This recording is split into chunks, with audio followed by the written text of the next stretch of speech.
Johannes Kepler, who recognised the laws of the planet's orbitry at the beginning of the 17th century. After him, a space telescope was named, which has searched for extrasolar planets until 2018. So the new roller coaster model will stand out in addition to its rotating car, mainly by a catapult launch and special elements such as the falling rail. A very interesting element there. So Mission Kepler, Futuroscope is investing €20 million into this project, and the opening was first announced for 2019 and it's currently planned for February 2020. So we officially have the story for the ride. So according to the story, guests are first trained as astronauts in a training centre before travelling to space for the Mars mission, Mission Mars 2040. The trip disguised as a roller coaster ride holds many dangers such as solar flare and asteroid fields and should take a whole 2 minutes and 50 seconds.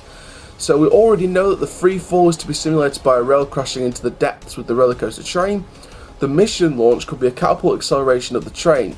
So we do have some more details. Every hour, 1,000 guests will experience the ride with the novelty. The minimum size in terms of the height of people to experience this ride should be 1.05 meters tall, which is very interesting for a thrill coaster. I mean, Futuroscope are going for that sci-fi family market, so I guess they're going for that 1 meter height, just over 1 meter height restriction, just to appeal to all ages and stuff like that. So I'm guessing it's not going to be that thrilling in terms of layout. I think it's going to have some hills here and there, but from the looks of it, it seems like this is just going to be quite gentle in terms of a layout, but mesmerising in terms of effects. I think that's the way forward with this. Now you're probably thinking, Intamin, rotating cars, you know, I haven't seen an Intamin spinning coaster for a long time. Well, that's where you're wrong.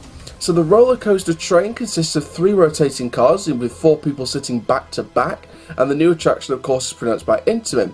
So the information available so far suggests that the manufacturer is constructing the first plant in Futuroscope for its family thrill launch spinning coaster roller coaster model. Now, some of you may be thinking, when did Intamin present this family thrill launched spinning coaster model? Now this was presented at the 2017 Euro Attraction Show, which is like IAPA but just mainly just for a European attractions viewpoint. So it's like basically like IAPA but for Europe, so specifically for Europe. So you'll just show different models, there'll be different booths for manufacturers, and stuff like that. So it's very interesting that they presented this model a couple of years ago, a few years ago to be fair, back in 2017. So it's nice to see Futuroscope have bought the model, and it's nice to see that Futuroscope are going to spend the money wisely, because I think Futuroscope is one of those parks that really likes to think about the theming of the attractions rather than just the experience. They like to incorporate everything into their attractions. So I'm very excited by Mission Kepler, and I think it's going to be decent.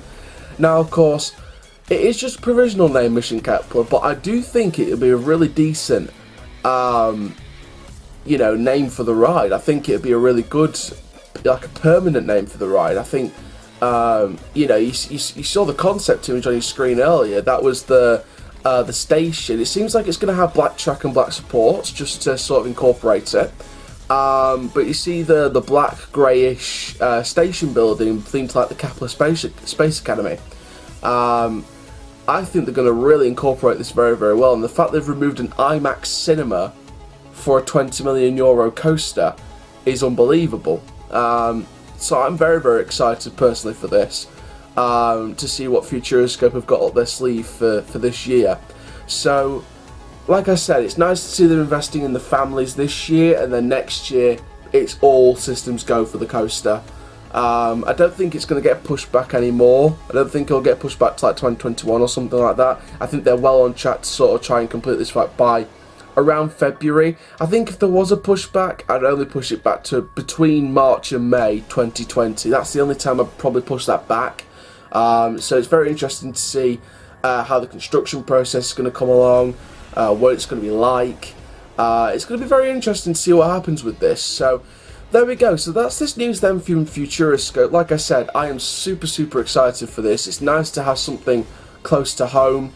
I know France is a different country, but it's quite close to the UK. It's closer than, you know, other countries, obviously apart from Ireland and Scotland, but you know, it's you know, France is really close. So, like I said, Futuroscope, I've already said this in previous videos, Futuroscope is very high on my bucket list for theme parks to visit in the future, in the near future, hopefully.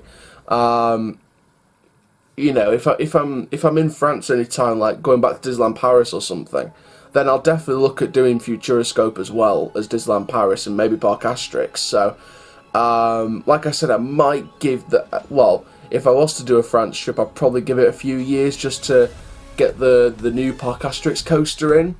And of course, Disneyland Paris have got their expansion going on with the rumour of Mickey and Minnie's Runaway Railway for the Disney park.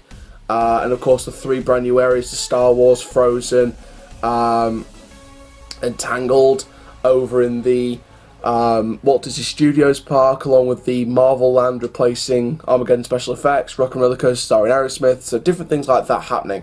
Of course, I'm still yet to experience all the other things that Disneyland Paris have been doing: the refurbished Big Thunder Mountain, Hyperspace Mountain, retheming Space Mountain Mission 2. Star Tours The Adventure Continues, that's been updated since I was last there in 2006. So there's lots of things to do at Disneyland Paris, and I think I'll probably need a couple of days to do Disneyland Paris. Probably 2 or 3 days to do that. 2 days for the main park and then 1 day for the Walt Disney Studios. So I'll probably wait and give it a few years before the new attractions settle in and stuff like that.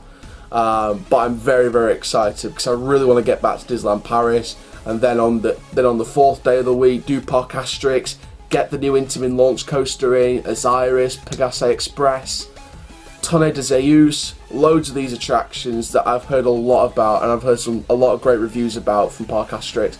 And then of course maybe on the 5th day I'll do Futuroscope, do Mission Kepler, do the rest of the rides.